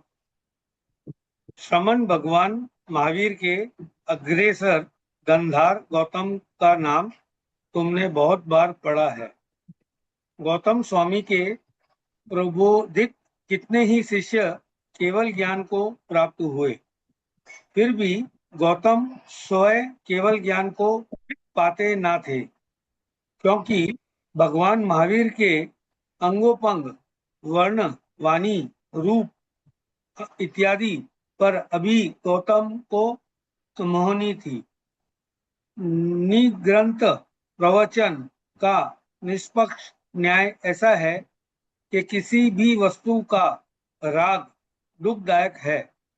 राग ही मोहिनी और मोहिनी ही संसार है। गौतम के हृदय से यह राग जब तक दूर नहीं हुआ, तब तक वे केवल ज्ञान को प्राप्त नहीं हुए। फिर श्रमण भगवान ज्ञात पुत्र जब अनुपम अनुप अनुपमय सिद्धि को प्राप्त हुए, तब गौतम नगर में से आ रहे थे। भगवान के निर्वाण के समाचार सुनकर उन्हें खेद हुआ। वे विरहा से अनुरागपूर्ण वचन बोले। हे महावीर, आपने मुझे साथ तो ना लिया, परंतु याद भी ना किया, मेरी प्रीति की और अपने दृष्टि भी नहीं की, आपने दृष्टि भी नहीं की, ऐसा आपको सचता न था। ऐसे विचार करते करते उनका लक्ष्य बदला और वे निराग श्रेणी पर आरूढ़ हुए। मैं बहुत मूर्खता करता हूँ। ये वितराग निर्विकारी और निरागी भला मुझ में कैसे मोहिनी रखे। इनकी शत्रु और मित्र पर सर्वथा समान दृष्टि थी। मैं इन निरागी का मिथ्या मोह रखता हूँ। मोह संसार का प्रबल कारण है। इस प्रकार विचार करते करते वे शोक छोड़कर निरागी हुए।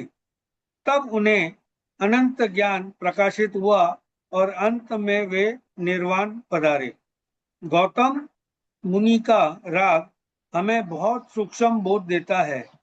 भगवान पर का मोह गौतम जैसे गंधार को दुखदायक हुआ तो फिर संसार का, और वह भी पामर पामर पामर आत्माओं का मोह कैसे अनंत दुख देता होगा। संसार रूपी गाड़ी के राग द्वेष रूप दो बैल हैं। यदि ये ना हो तो संसार का रोध है। जहाँ राग नहीं है वहाँ द्वेष नहीं है। यह मान्य सिद्धांत है। राग तीव्र कर्म बंधन का कारण है। इसके क्षय से आत्मसिद्धि है। ओके।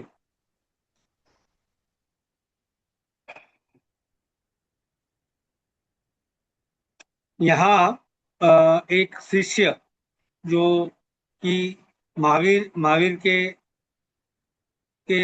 मतलब ये थे, क्या कहते हैं उसको, उनके स्टूडेंट बोल लीजिए या उनकी भक्ति बोल लीजिए या फॉलोअर बोल लीजिए। गौतम स्वामी के जितने भी प्रबोधित कितने ही जो शिष्य थे, उनके स्टूडेंट थे, वो केवल ज्ञान को प्राप्त हो गए थे। सिर्फ गौतम स्वयं केवल ज्ञान को नहीं नहीं श्रमण भगवान महावीर के अग्रसर गंधर गौतम का नाम तुमने बहुत पढ़ा होगा। तो गौतम जी जो शिष्य थे महावीर जी के, उनको ही केवल ज्ञान प्राप्त ना हुआ। इसमें ये कहना चाहते हैं कि आप, जैसे मैं बहुत बार अर्पित जी से भी सुना था कि आप मेरे लिए राग या मेरे लिए क्या कहते हैं अफेक्शन या कुछ भी मत रखिए, क्योंकि एक दिन आप मेरे से आगे भी जाएंगे तो भी जा सकते हैं और मैं पीछे रह सकता हूँ।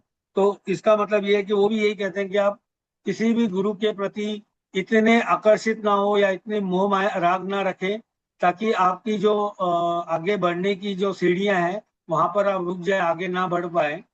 तो निश्चय उनका कहना है कि भगवान के जो महावीर स्वामी के रूप रंग, वाणी, वर्णन, रूप इत्यादि सभी से गौतम जी बहुत मोहिनी थे। मतलब उनको बहुत प्यार था उनसे, आकर्षित थे। निर्ग्रंथ प्रवचन का निष्पक्ष न्याय ऐसा है कि किसी भी वस्तु का राग दुखदायक, मतलब कहते हैं ना कि कोई भी चीज का राग होगा तो इसका जो एंड है, रिजल्ट है, वो दुखदायक ही रहेगा। तो राग ही मोहिनी है और मोहिनी ही संसार है। मतलब मोहिनी को भी उन्होंने राग से कंपेयर किया और मोहिनी को संसार के साथ जोड़ा है। ये गौतम के हृदय से जब यह राग जब तक दूर नहीं हुआ तब तक वे केवल ज्ञान प्राप्त नहीं हुए।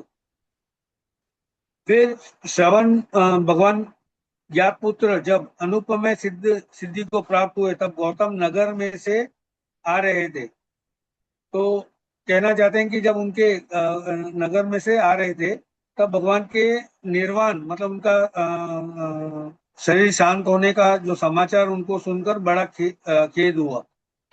वे जैसे एक एग्जाम्पल के तौर में कि अगर किसी के बेटा फॉरेन कंट्री में है और यहाँ पर उनके पेरेंट में कोई किसी का डेथ हो जाता है, और मौका इन्फॉर्म करने के बाद कि बीमार है और वो नहीं आ पाता है, और जब उनका डेथ होता तब आता है, तो उन्हें एक चीज की अफसोस रहती है कि आखिरी समय में मेरे फादर या मदर को मैं नहीं बात कर पाया या नहीं मिल पाया।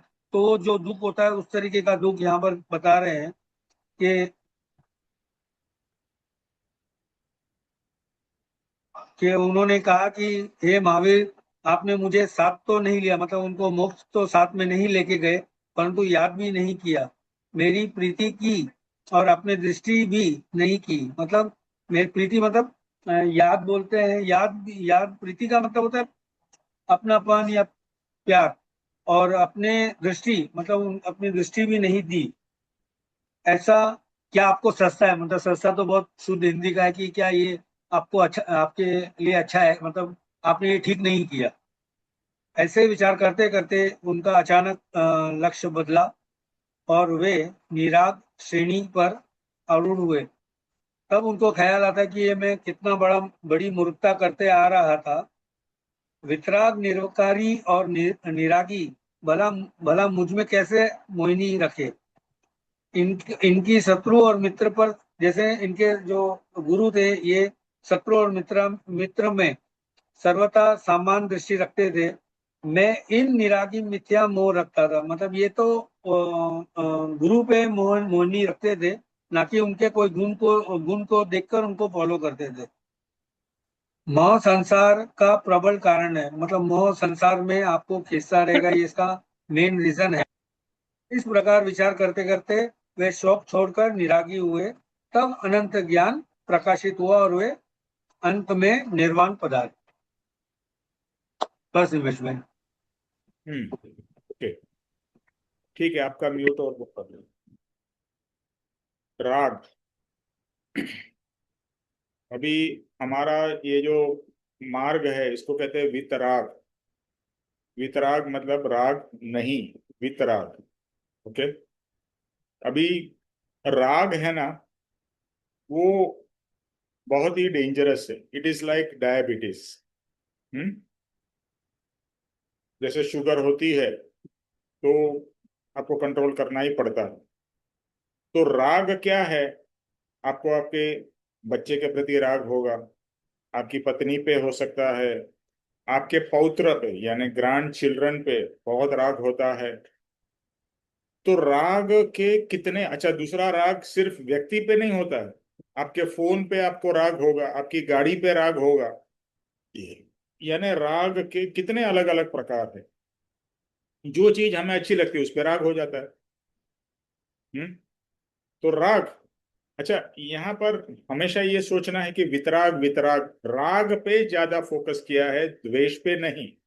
इधर एंड में क्या कहा मालूम है कि जहां राग होगा ना वहां द्वेष ऑटोमेटिकली उत्पन्न होगा। मतलब आपको आपके बच्चे के प्रति राग है और बच्चे को किसी ने मारा या कुछ भी किया तो तुरंत आपको उस व्यक्ति के प्रति द्वेष होगा। तो जहां राग है वहां द्वेष उत्पन्न होना ही है, और जहां राग नहीं है वहां द्वेष भी उत्पन्न नहीं होगा। इसके ऊपर बहुत सोचिएगा, ये बहुत ही गहरा विचार है कि जहां राग नहीं है वहां द्वेष नहीं होगा। आपको आपके शरीर के प्रति राग है, इसके लिए शरीर में कुछ भी प्रॉब्लम होती है तो आपको द्वेष होता है, कुछ भी। तो जहां राग है वहीं पर द्वेष है, जहां राग नहीं है वहां द्वेष भी नहीं है। अभी आप अमेरिका में कोई किसी का मर्डर हो गया, अभी इवन जैसे अभी हम बात कर रहे थे कि पूना में इसको इसकी गर्लफ्रेंड ने उसको धक्का मार के गिरा दिया। ठीक है, आपने पढ़ा, आपने, आपको लगा बुरा हुआ, ये हुआ, बट कोई वहां पर कोई ज्यादा राग नहीं था, प्रद्वेष नहीं है। लेकिन वो जिसको गिरा दिया, वो उसके पेरेंट्स को कितना उस लड़की के प्रति द्वेष होगा, और चलता ही रहेगा कि इसने मेरे बेटे को मार दिया। या जो ट्रेन में इंसिडेंट हुआ है, जिसको मार दिया उसके पेरेंट्स को इसके प्रति कितना द्वेष। हमको द्वेष हो रहा है थोड़ा, बट उनको तो एक्सट्रीम द्वेष। तो ये जो राग है ना, यही सब जड़ मूड का कारण है। लेकिन राग से छूटना इजी नहीं है। अच्छा, यहाँ पर ये जो कॉन्सेप्ट लिखा है कि जो गौतम स्वामी थे वो महावीर के प्रिय शिष्य थे और बहुत ही अच्छे शिष्य थे।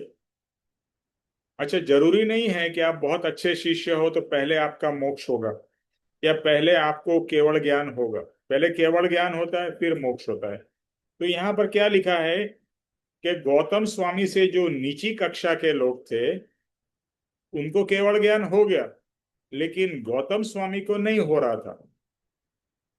क्यों नहीं हो रहा था? क्योंकि वो, उनको महावीर के प्रति बहुत राग था। अच्छा, जहां पर राग, जब तक अभी केवल ज्ञान कभी उत्पन्न होता है जब भी आप राग से मुक्त होंगे। लेकिन एक बात समझनी है कि पहले राग करना है, गुरु के प्रति राग करना है। अगर अर्पित जी को आप गुरु मानते हो, या पापा जी को, या जिनको भी आप गुरु मानते हो, उनके प्रति राग करो, भर भर के राग करो। संसार में राग मत करो, लेकिन यहाँ पर राग करो। एक बहुत ही ब्यूटीफुल वचन है, परम कृपाणु देव का ही है। और जो निरागी को राग करने से आप भी निरागी होते हैं। क्या वचन है, लिख लीजिए। और मैं तो सबको ये कहूंगा, सत्संग में आते हैं नोटबुक पेन रखिए, अच्छे अच्छे वचन है उसको लिखते जाइए कि निरागी को राग करने से हम भी निरागी होंगे। तो निरागी होने का मार्ग क्या है? आप सोचो कि मैं राग नहीं करूं, राग नहीं, आप कितने भाव चले जाएंगे फिर भी आप राग रहित नहीं हो सकोगे। गौतम स्वामी ने महावीर के प्रति राग किया, इसके लिए उनकी दशा तो काफी बढ़ गई, बट एंड में वो राग भी छोड़ना है, वो छोड़ नहीं पाए। लेकिन वो लेवल तक पहुंचने के लिए तो उनको राग की जरूरत थी। दूसरा एग्जाम्पल मैं देता हूं, जब ये रॉकेट ऊपर जाता है ना सैटेलाइट छोड़ने के लिए, तो उसमें 3 4 स्टेजेस होती है। तो पहली जो स्टेज होती है वो कुछ समय के बाद में वो चली जाती है, यानी निकल जाती है। उसका पता काम। नहीं क्या है, मुझे तो ये क्या ये क्या है। उर्मिल, ये मैंने आपका कहा माइक म्यूट पे रखो, उर्मिल।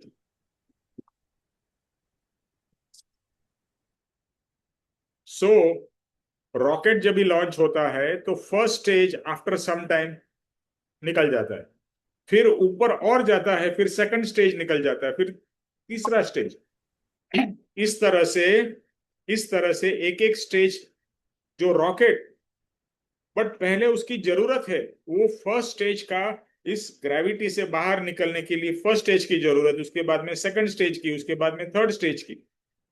तो पहले जरूरत है, और उसके बाद में उसका पर्पस अचीव हो गया, फिर उसकी जरूरत नहीं है। जैसे पुस्तक है, पुस्तक पढ़ने के लिए, लेकिन आप वो स्टैंडर्ड में से पास होके आगे निकल जाए, फिर वो पुस्तक की जरूरत है आपको? नहीं है। इसी तरह से गुरु की बहुत जरूरत है, गुरु की अपरंपार जरूरत है, और गुरु से अपरंपार राग करो, राग करते ही रहो, लेकिन एंड में जाके वो राग को भी छोड़ देना। तो पहली बात ये पप्पा जी भी बार बार कहते हैं, और परम कृपाणु देव ने भी बहुत क्लियरली, ये तो क्या है, स्टार्टिंग में जो जैन का सिद्धांत के हिसाब से बताया है, बट बाद में तो उन्होंने क्या कहा, सदगुरु, सदगुरु के प्रति राग करो, सदगुरु की भक्ति करो, ये करो, एवरीथिंग। यानी सदगुरु की भक्ति करनी है, उनके प्रति राग करना है, और उनसे प्रेम करो, जो करो। देखो क्या है, अभी हमको प्रेम और राग में भी डिफरेंस नहीं मालूम है। तो राग होता है तो राग करो, आपको प्रेम होता है प्रेम करो। एक्चुअली हम बोलते हैं प्रेम, बट एक्चुअली वो राग है, अटैचमेंट है। करो करो करो, बट एक स्टेज पे उसको छोड़ना है, ये ध्यान में रखना है ना, एक स्टेज पे उसको छोड़ देना है। जैसे आप जॉब करते हो, जॉब करते हो, ईमानदारी से करते हो, सिंसियरिटी से करते हो, बट जब भी रिटायरमेंट होता है तो आपको छोड़ देना पड़ता है। तो इस तरह से कभी जरूरत है और कभी छोड़ना भी है। जैसे आप सीढ़ी चढ़ते हो, तो सीढ़ी चढ़ते हो तो एक पांव रखते हो, लेकिन ऊपर जाने के लिए वो पांव को उठाना पड़ता है, उसको छोड़ना पड़ता है, वो सीढ़ी की जो स्टेप है उसको छोड़ना पड़ता है। तो इसी तरह से राग संसार में मत करो, और जितना संसार से निरागी हो सको, और उसके लिए एक ही सिंपल परम कृपाणु देव ने सिद्धांत दे दिया कि निरागी को राग करो, बस निरागी को राग करो, आपकी आत्मा दशा बढ़ती जाएगी, बढ़ती जाएगी, एंड में उसको छोड़ देना, एंड में छोड़ना याद रखना। ठीक है। तो गौतम स्वामी के केस में क्या हुआ, वो एंड में छोड़ नहीं पाए, बाकी शिष्य छोड़ दिया, उनको केवल ज्ञान हो गया, उनका निर्वाण हो गया। लेकिन जब भी राग ही मोहिनी है, यहाँ पर बहुत इंपॉर्टेंट वचन है, राग ही मोहिनी है और मोहिनी ही संसार है। राग के कारण क्या उत्पन्न होता है, मोह, और मोह के कारण संसार। तो संसार से तो हमें छूटना है, तो संसार से छूटना है, इसके लिए मोह से छूटना है, मोह से छूटना है, इसके लिए राग से छूटना है। समझ गए ना? तो राग इक्वल टू मोह, मोह इक्वल टू संसार। ठीक है। तो यहाँ पर हमें यही बताया, तो जब तक गौतम का महावीर के प्रति राग छूटा नहीं, तब तक वो केवल ज्ञान भी नहीं हुआ और निर्वाण भी नहीं हुआ। अच्छा, जब भी गौतम स्वामी, ये गौतम मतलब गौतम बुद्ध, जो बुद्धिज्म वाले, ये गौतम नहीं, ये अलग गौतम है। तो ये जब भी गौतम को पता चला कि महावीर का निर्वाण हो गया है, तो निर्वाण हो गया तो उन्हें दुख भी हुआ और सुख भी हुआ कि भगवान का निर्वाण हुआ, बट ज्यादा दुख हुआ कि भगवान अकेले ही निर्वाण पे चले गए और मुझे नहीं लेके गए। और उनके अंदर से कुछ ऐसे भाव उत्पन्न हुए कि क्या है महावीर, आपने मुझे साथ तो न लिया, लेकिन मुझे याद भी न किया कि मैं जा रहा हूँ। जैसे हम जाते हैं ना पिकनिक पे या किधर घूमने, तो अपने फ्रेंड्स को बोलते हैं ना, चलो चलो अपन साथ में जाते हैं। तो वो बोल रहे हैं, अरे महावीर तुम गए मुझे क्यों नहीं लेके गए, मैं आपका प्रिय शिष्य हूँ, मुझे तो साथ में ले जाना चाहिए था। लेकिन ऐसा, ये मोक्ष में ऐसा नहीं है कि आप बोलो और दूसरे को ले जा सकते हो, उसकी दशा होगी तो ही वो मोक्ष में जा सकता है। तो मेरी प्रीति की और आपने दृष्टि भी नहीं की, मैंने आपके प्रति इतने प्रेम किया, ये आपको शोभा नहीं देता है। ऐसे विचार विचार उनके चलते रहे। और विचार, देखो कहते हैं ना, परम कृपाणु देव, कर विचार तो पाओ। फिर उनको रियलाइज हुआ, अरे महावीर तो निरागी थे, निराग श्रेणी वाले थे, वितरागी थे, तो उनको तो राग था ही नहीं। और मैं मूर्ख के जैसे सोच रहा हूँ, उनको मेरे प्रति राग था, उनको मेरा ध्यान रखना चाहिए था, ये था वो था। तो वितरागी या निर्विकारी, यानी वितराग जहां होता है, विकार नहीं होता है, वहां पर किसी के प्रति एक्स्ट्रा भाव, और किसी के प्रति यानी किसी के प्रति राग भाव और किसी के प्रति द्वेष भाव नहीं है, तो ही वो उनका निर्वाण हो सकता है। और यहाँ पर जैसे लिखा कि शत्रु और मित्र के प्रति महावीर की समदृष्टि थी, यही बात परम कृपाणु देव ने लिखी है कि न अभी तो हमें कौन शत्रु है और कौन मित्र है यही हमें नहीं पता चलता है। यानी इतना समभाव हो गया। बहुपुण्य केरा में एंड में क्या आता है, सर्व आत्मा के प्रति समदृष्टि दो, यानी हर एक आत्मा को इक्वल ट्रीट करो। ये दोस्त है इसके लिए स्पेशल, ये दुश्मन है इसके लिए नेगेटिव, ऐसा भाव ज्ञानी को नहीं होता, हमको होता है। दोस्त के लिए अलग भाव यानी राग भाव, दुश्मन के प्रति द्वेष भाव, और ज्ञानी को न राग है ना द्वेष है, तो ऐसा फीलिंग ही नहीं होता है। तो ये सोचना, देखो मैं यही सोचता हूं कि सेम फीलिंग मित्र के प्रति और शत्रु के प्रति, ऐसा भाव तो हम डेवलप कर सकते हैं, ऐसा भाव तो कर सकते हैं कि मुझे हर एक आत्मा के प्रति समदृष्टि रहे, कहीं भी भेदभाव न रहे, मेरा बेटा हो या दूसरे का बेटा हो, समभाव।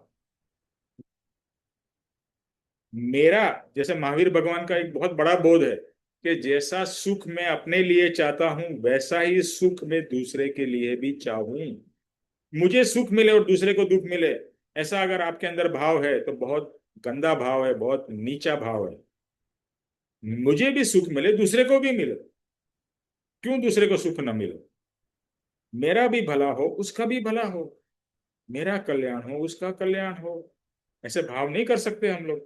तो ये जब भी गौतम स्वामी ऐसे ऐसे भाव विचार में डूब गए, तो उनको रियलाइज हुआ कि मैं कितना गलत सोच रहा था और मोह में डूब गया था, और मोह ही संसार का प्रबल कारण है। और ऐसे विचार करते करते वो भी निरागी हुए और उनका भी निर्वाण हुआ। गौतम स्वामी का, तो इसका बॉटम लाइन या बोध क्या है कि स्टार्टिंग में जैसे कहा, राग करो गुरु के प्रति, भगवान के प्रति करो, भर भर के करो। आपकी वैसी दशा जब भी एंड दशा आएगी ना, तो एंड में छोड़ना है, एंड में सबको छोड़ना है। गुरु को क्या, सबको छोड़ देना है, तो ही तो मोक्ष होगा ना। मोक्ष में सिर्फ प्योर आत्मा जाने वाला है। तो एक भी भाव यानी कुछ भी भाव न हो, तभी आप मोक्ष में जाओगे। तो सब कुछ छोड़ना है, इवन गुरु को भी छोड़ देना, गुरु को भी एक तरीके से कहे तो भूल जाना।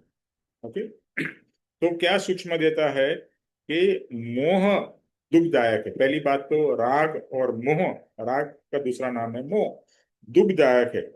अभी यहाँ क्या कहते हैं कि गौतम स्वामी को तो अच्छा राग था, अच्छा राग था ना, महावीर स्वामी के प्रति राग था, फिर भी वो उनके लिए बाधा हो गया। तो आपका राग और मेरा राग कैसा है? हमारा राग तो संसार के प्रति है, तो वो तो कितना डेंजरस है और कितना कर्म बंधन का कारण है।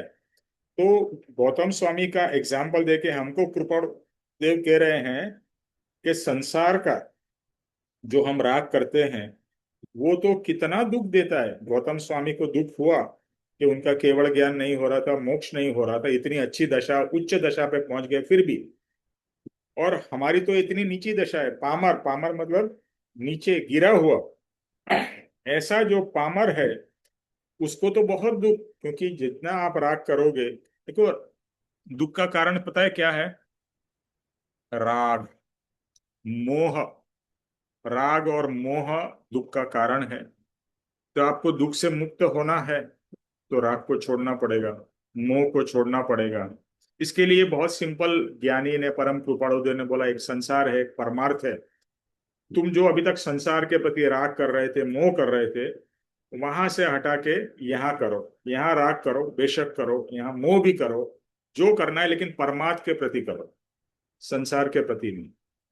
तो यहाँ मोह करते करते आप निर्मोही हो जाओगे। जैसे कहा ना, निरागी को राग करने से निरागी हो जाएंगे। तो आध्यात्म में जितना भी हम डूब जाएंगे, इन अदर वर्ड्स, उतना हम निर्मोही हो जाएंगे। और निर्मोही होंगे या निरागी होंगे तो हमारा दुख अपने आप कम होगा, क्योंकि दुख का कारण है राग, दुख का कारण है मोह। तो राग और मोह से छूटना है तो यही प्रोसीजर है कि संसार का जो अभी तक हमको तीव्र भाव था, संसार संसार संसार, संसार को भूल जाओ, क्योंकि संसार दुख का सबसे बड़ा कारण है।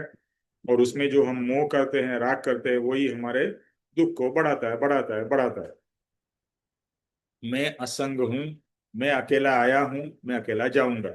आप संसार में कितना भी मोह करो, एंड में तो संसार छोड़ के आपको जाना ही है ना। ये तो समझ में आ रहा है अभी। तो क्यों मैं पागल के जैसे मोह करूं? मोह करना है तो अपने आत्मा में करो, और गुरु के प्रति करो, गुरु के मार्ग के प्रति करो, करो, बट अच्छी जगह पे मोह करो। तो जहां राग, यहाँ क्या कहा, संसार रूप गाड़ी कैसे चलती है? राग और द्वेष से। तो एक बैल है, पहले के जमाने में गाड़ी थी, कार नहीं थी, बैलगाड़ी थी। तो एक बैल है राग, दूसरा बैल है द्वेष। तो राग और द्वेष को, आप राग करेंगे तो द्वेष होगा, जैसे अभी बताया। तो आप राग बंद कर दोगे तो द्वेष भी बंद हो जाएगा। देखो ये तो मुझे बहुत बाद में समझ में आया, मैं सोचता था पहले द्वेष ही नहीं करूं, द्वेष ही नहीं करूं, फिर समझ में आया अरे भाई राग नहीं करूंगा तो द्वेष नहीं होगा। फिर भी आप डायरेक्टली द्वेष को भी अटैक कर सकते हो कि द्वेष नहीं करना है, बट सूक्ष्मता से राग को छोड़ना है। राग को छोड़ा तो द्वेष भी अपने आप चला जाएगा।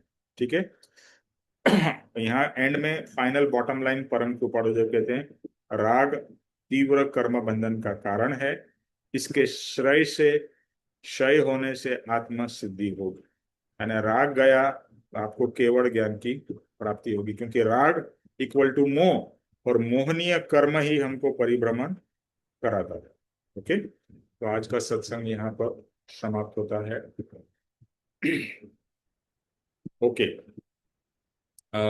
सुरेश आप जय स्वरूप करो। सविता जी आपको करना है, आप करिए, मैं भूल गया, सविता जी आप करिए। हाँ करने दो, उसको करने दो। अच्छा, जे स्वरूप समझावे बिना पाव्यो दुख अनंत, समझाव्यो ते पद नमो श्री सद्गुरु भगवन। परम पुरुष प्रभु सद्गुरु, परम ज्ञान सुख धाम, जिने आप्यो भान ने तेने सदा प्रणाम। देह छता जेनी दशा, वर्ते देहाती, ते ज्ञानी ना चरण मां हो बंधन अग्नि। हे परम कृपालु देव, जन्म जन्म मरण आदि सर्व दुखों का अत्यंत क्षय करने वाला वितराग पुरुष का मूल मार्ग आप श्रीमान ने अनंत कृपा करके मुझे दिया।